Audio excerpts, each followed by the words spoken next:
Ladies and gentlemen, before we continue with the program, please give the Lotte Hotel staff a round of applause for the wonderful meal.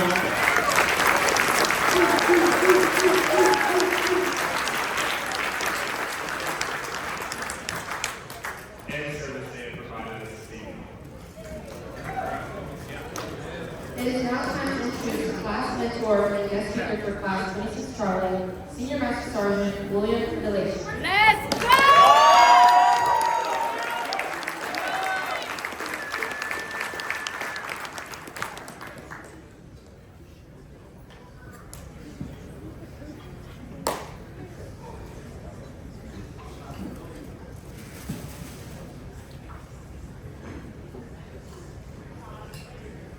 Good evening.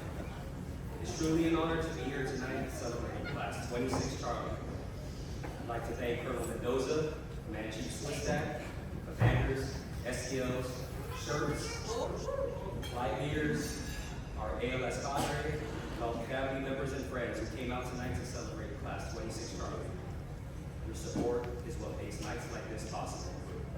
As just mentioned, I'm Senior Indy from the Mike 36th Contingency Response Squadron. This is also home for me, so it's great to stand here and celebrate airmen growing into leaders right here on the island. Viva Marianas and Viva Air Force. Viva! I'd also like to thank my wife Stacy, my mother-in-law Cindy, and our past and present group and squadron leadership. Your support means more than you know. Class 26 Charlie, it has been an absolute honor serving as your mentor. Throughout the course, we spent a lot of time talking about a theme that sometimes sounds cliche in the military, but is absolutely essential: resiliency. A couple years ago, shortly after my wife and I PCS'd here, I had a moment at the Barragata Post Office that stuck with me. One afternoon, I was making my way to the building to pick up some packages. On my way in, an older gentleman turned around, looked at me and said, "Hey Sergeant, can I tell you a story?" Now, if I'm being honest, I hesitated for a moment. I was in a rush and I had no idea how long the line inside might be that day. And as many of you know, the line would likely be very long. But I gave the man my attention, and I'm glad I did. He told me that many years ago, he was a young airman working maintenance on the flight line. He grew up locally here on Guam, and he said that early in his career, he didn't always feel respected by some of his leaders. One leader in particular is officer in charge, or his OIC. One day in the shop, that officer said something to him that was deeply offensive. He called him a racial slur that was commonly used against Asians during that era. Not joking, not passing, as a direct insult. The young airman was furious. He walked out of the office and he told his supervisor he was about ready to go back in there and punch that officer's lights out. But his supervisor stopped him. Instead of letting that anger turn into something worse, his supervisor told him something that stuck with him for the rest of his life. Don't get revenge with your fists, get revenge by being better. So that young man took his supervisor's advice. He worked hard, he pushed forward, and eventually his career took a different path. At that moment in the story, I happened to glance down at the man's vehicle parked nearby. That's when I noticed something. His Guam license plate displayed his rank. And that's when it hit me. That young airman became a captain. I thank him for sharing his story, and it stuck with me because there were several people in it that we can learn from. First, the OIC. Whether we like it or not, every one of us will encounter leaders who will challenge our resiliency. Some will challenge us in good ways, others not so much. Ancient Stoic philosophers taught that we can't always control what happens to us, but we can always control how we respond. That moment could have defined that airman in a negative way. Instead, it became fuel for something better. Second, the supervisor. That supervisor could have simply told the airman to calm down and left it at that. Instead, he mentored him.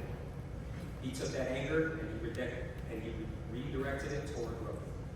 As Frank Sinatra once said, the best revenge is massive success. Now, I'm not advocating revenge, but that supervisor helped transform a moment that could have ended badly into a path toward growth. Class, that is the kind of leadership each of you is now called to provide. Then there's the veteran himself. That moment was just one challenge in his career. I have no doubt he faced many more challenges in his life, both before and after that day. But what stood in front of me at the post office was a proud veteran, a man who still wears his Air Force rank proudly, even on his license plate. And more importantly, he still takes the time to share his story with others. Because sometimes resiliency isn't just about surviving the moment. Sometimes it's about passing the lesson on to someone else. And finally, there's one more person in that story, me. Because my first instinct that day was to hurry through the line and get on with my day. But that moment reminded me how important it is to slow down, to truly listen and hear the stories of those who came before us. And just as importantly, to listen to the airmen serving beside us today. The ones who need leaders willing to hear them, understand their needs, and take action when appropriate, because it matters. And Class 26, Charlie, that day has arrived for you. Now you will be the one sharing your stories of leadership, challenges, and resiliency with the next generation of airmen. Just like I mentioned on day one of your class, at the end of the day or night, we all go home and we take off the rank and the uniform. And when we do that, we're all just people. People with families, responsibilities, struggles, and people who deserve to be treated with dignity and respect. Even at OIC in the story. Because leadership is not about rank or position. It's about how we treat and care for people.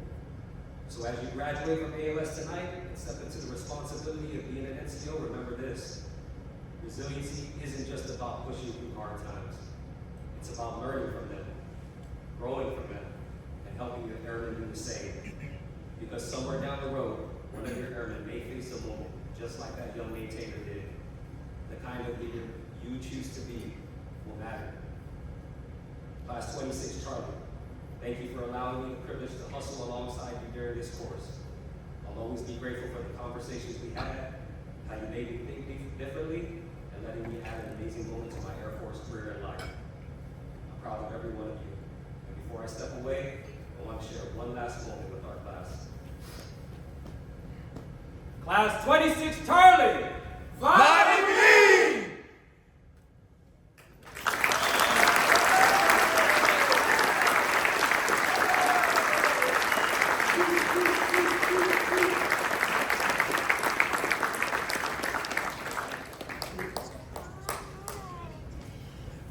Thank you, Senior Master Sergeant Estacio, for those encouraging words. Good evening, ladies and gentlemen. I am Staff Sergeant Russell Morris from the Andersen Airman Leadership School, instructing staff. And I'm Technical Sergeant Amber Williams from the Andersen Airman Leadership School instructing staff. And we are honored to be your MCs for the main director of the 9th Airman. Next, with keeping up with the ALS tradition, it is time to recognize the winners of the ALS versus Chiefs and First Sergeant Volleyball Academy.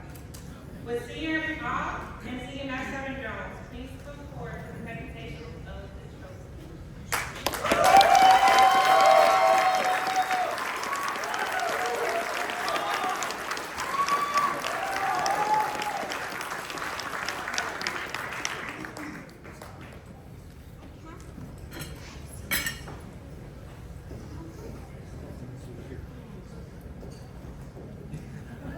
And the winner of the volleyball challenge is, can I get a drum roll, please?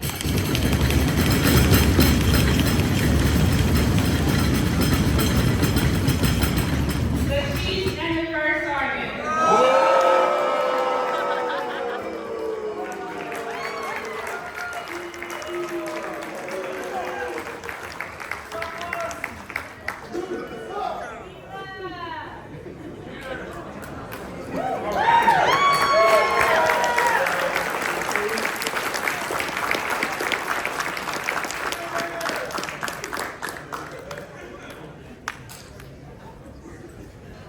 As with all professional military education, Airman Leadership School provides many opportunities for students to excel in academics, performance, and leadership.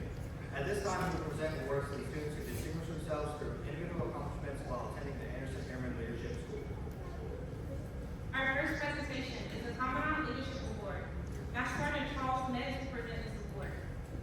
The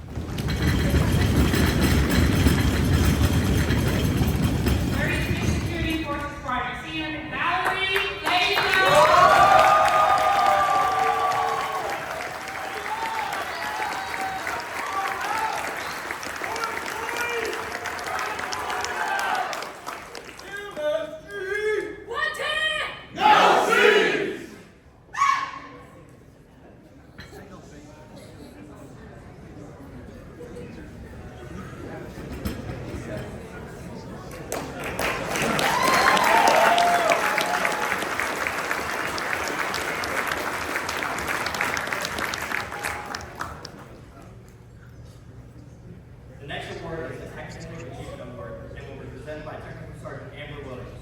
The Academic Achievement Award is presented to the student who earned the highest score in the academic arena. This student has excelled in areas of performance and reading memory. The Academic Achievement Award winner is from the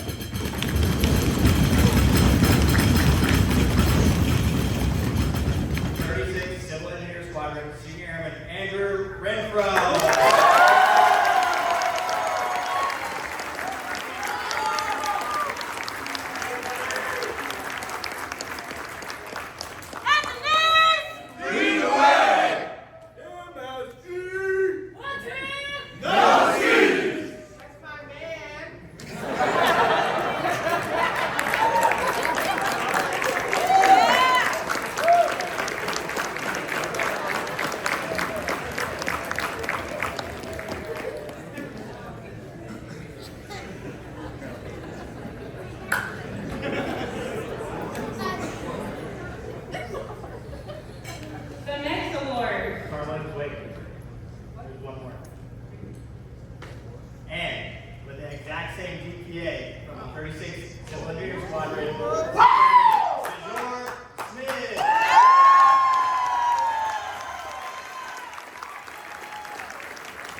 Thank you. The Distinguished Graduate Award is based on a student's academic and performance evaluation and leadership qualities. Those students graduating in the top services of the class, including John Level Award winner, may be designated as a distinguished graduate. The Distinguished Graduate Award winner is from the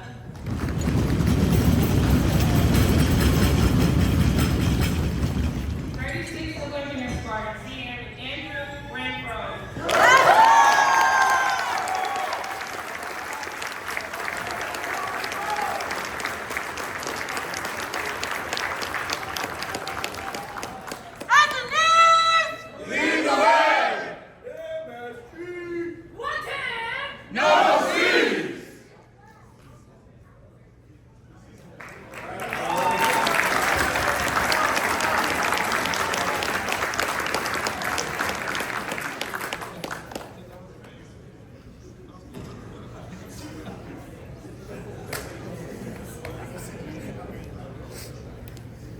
The final award is the John L. Award and will be presented by Senior Master Sergeant Estacio.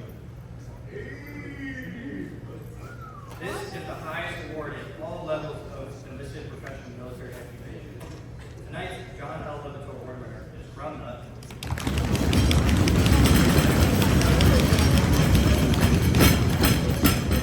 36th Civil Engineer Squadron, Senior Airman Gabriel King.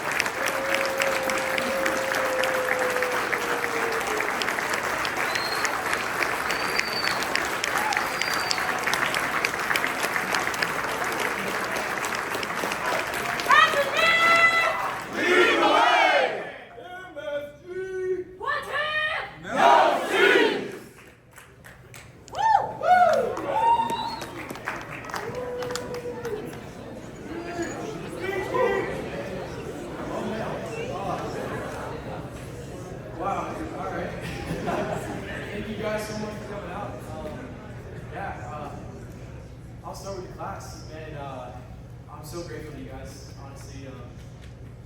Being a fire dog, I don't know that I would have made it through ALS without each and every one of you. Just from that far since 1206s, you guys locked me in pretty well.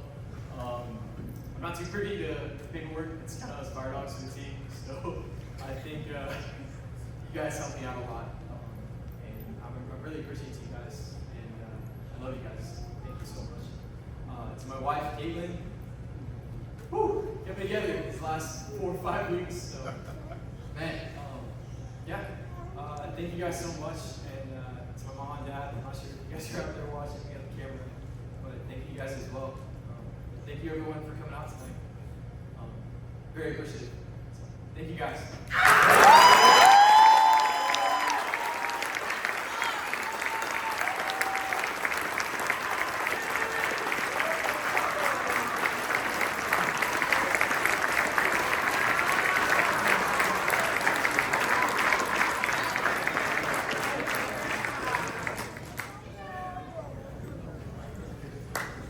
Right, good evening, ladies and gentlemen. And that's our Airman Leadership School Countdown. So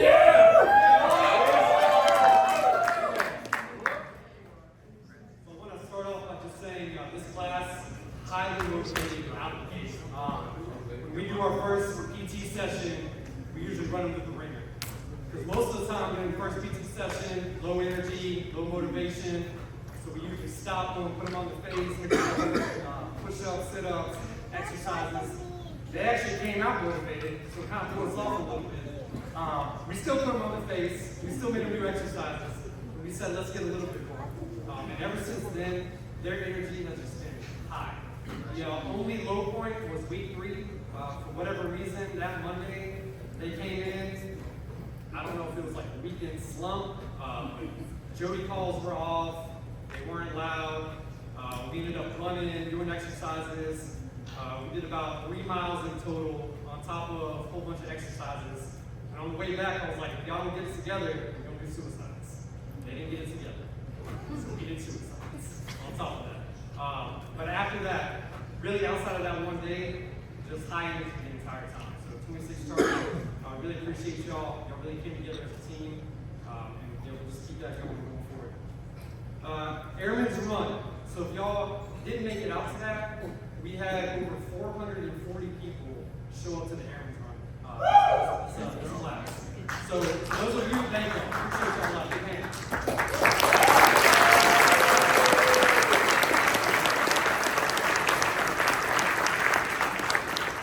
Airman's Run, that was a great example that y'all showed our class what support really looks like. It was freaking awesome. We're going to have to look at logistics in the future and probably break it up into 2 or 3 different sections. Kind of had some bins, going on some turns and stuff. But yeah, let's keep that energy going. There's no reason why we can't get 500 plus going forward. So thank y'all for everyone who supported the Airman's Run. For the FTX, so as I mentioned during the last graduation, we did our first field training exercise in the last class. This class, we did the second iteration of that. For those of you who don't know, the field training exercise is something that was newly added this last year in ALS curriculum as a whole. They give us no additional resources, no guidance. They basically just say, hey, you get 1 day out of the mission week to knock it out. Go forth and prosper. Some ALS programs do kind of low-key events like simulated exercise or tabletop exercise. That's not how we operate. We wanted to put people in a field simulated environment, high stress, high tempo, and yeah, this class went through. So we had them in full battle rattle with the vest, with the shoulder pads on it too. They were kind of complaining about that. We were like, they just sucked up the press. We had a couple of security forces members in our flight that were begging to wear their own custom gear. We're like, hey, let's see one fight. So they pushed through. But for the FTX, we made a couple changes. Because the last FTX we did have about 3 people fall out. And we had a decision to make. We could lower the standard, make it easier, take things out, or we could better prepare the students to get through. Our ALS class, we choose to better prepare. The message that we push to our students is you don't need to always lower the standard to get people to where they need to be.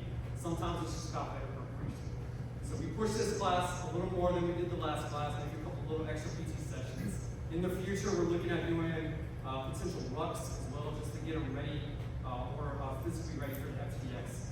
But for the field training exercise, to put in perspective, it's where we actually apply the lesson concepts that we learned in the classroom in a real world environment. So in my opinion, it's extremely beneficial. We tested mentally, we tested physically. They did great. I do want to give a special shout out to all the partners that helped out with the field training exercise. We got the 736 Security Forces, 36 SFS, 36 LRS, 36 HCOS, 36 CS. Like I mentioned, that field training exercise is not a mandatory item that we have to do. We would not be able to do it without all of our mission partners here on base helping out with that. So let's give them a round of applause for helping out.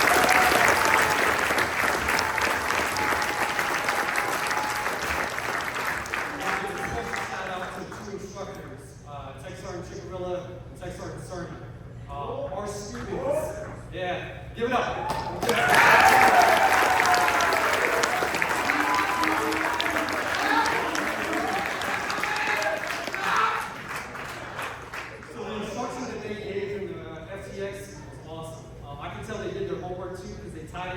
Tied what they were learning in the field to what the Barnes Center ALS program pushes out. The students even gave them input as well. They thought what they learned was definitely value added. And that's what we push for. We don't want to just teach things in the classroom that they're not going to be able to apply and utilize the frontline supervisors. We want value added assets. So thank y'all again for that. Class 26 Charlie, I'm going to end with this. Class lead, stand up. ALS! Send your best! Boys, I sing! Fly with me! Woo!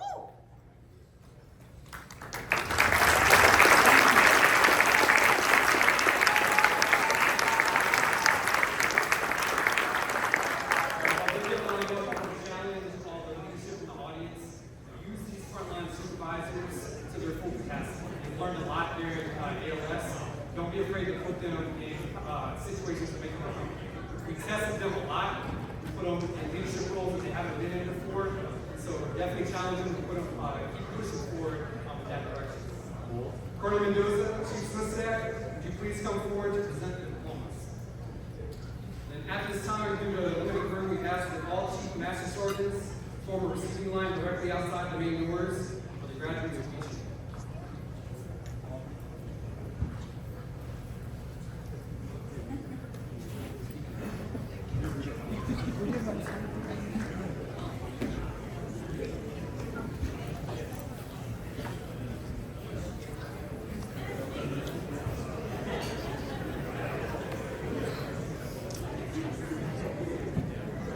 From the Andersen Leadership School, Class 26 Charlie, from the Liberators Flight,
Squadron, Senior Airman Christopher Bennett.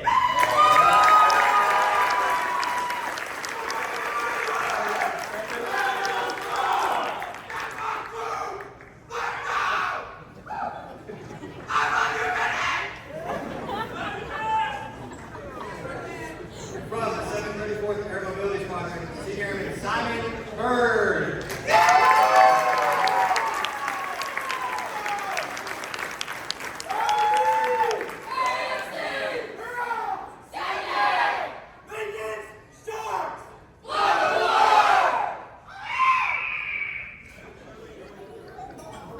From the 554 Rescue Squadron, Senior Airman Jordyn Clayton.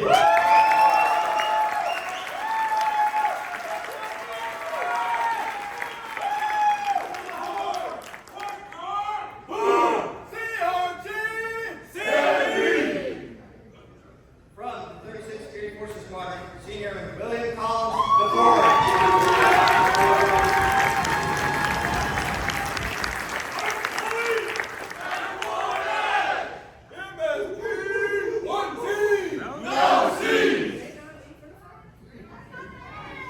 From the 36th Militia Squadron, Senior Airman Bradley Grissom.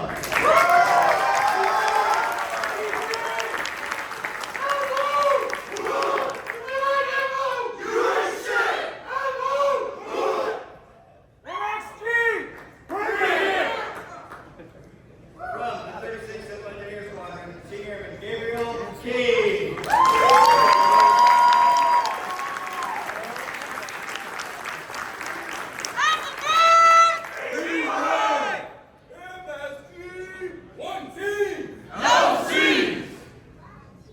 From the 36th Force Support Squadron, Senior Airman Zili Li.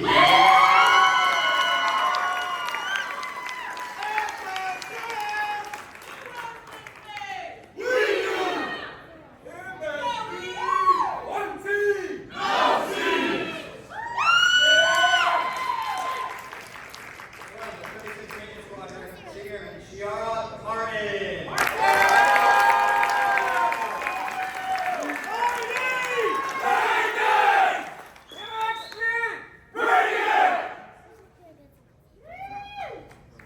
And from the 36th Civil Engineer Squadron, Senior Airman Dejour Smith.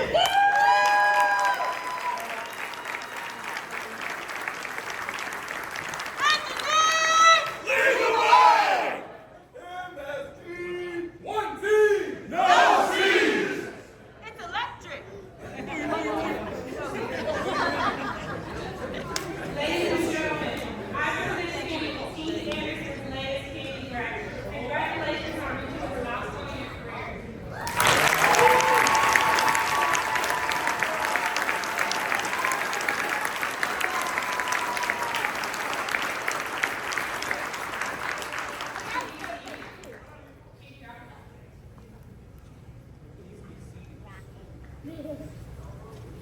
From Mendoza, Peacemakers Flight, the floor is yours.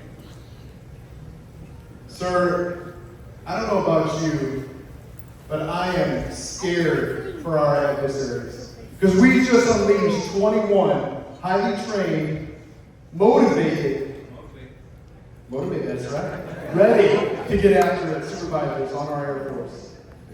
The little bit of time we got to spend together, we talked about a lot of things. And you asked absolutely the right questions. You're more than ready. Go out, lead well, be the supervisor that your airmen need. No, don't do that. Be the supervisor they deserve. Sir, over to you.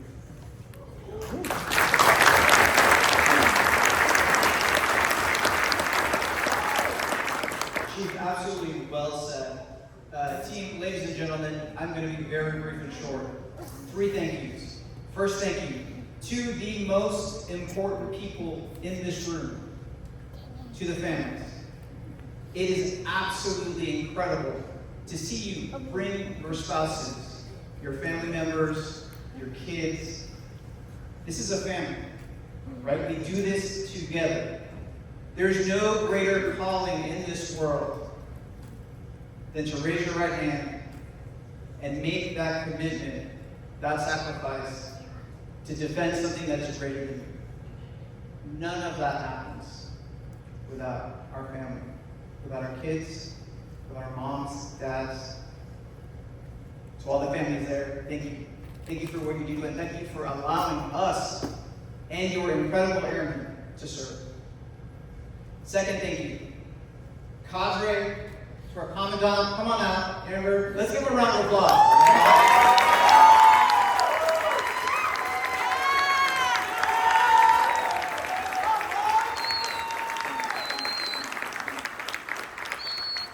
Just consider that for every hour of curriculum, for every hour in the classroom, they are spending 3, 4, 5 hours preparing to make sure, right, as iron sharpens iron, that you are ready to go. So thank you to Sergeant Metz and to our cadre out here.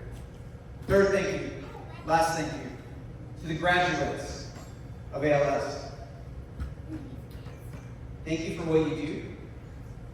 Thank you for deciding to serve. You turn on the TV right now, history is happening. The stakes could not be higher right now. And every single person in this room is counting on you, to live up to the values that make us the greatest Air Force in the world, the greatest country in the world. Like 21 points of light going out back into the formation. Be that supervisor, be that leader that your airmen deserve. Thank you so much for what you do. Thank you again to the families. Thank you for coming out here tonight. Senior Andy, you couldn't have said it better. Thank you so much for taking the time to mentor these airmen. That moment, that experience, that speech, that's why we continue to serve. So thank you, brother. Ladies and gentlemen, thank you again. Have a wonderful night.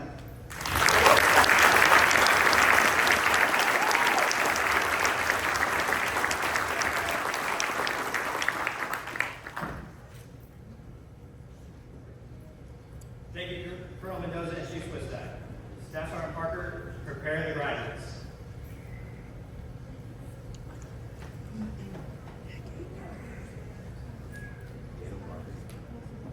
Fall in!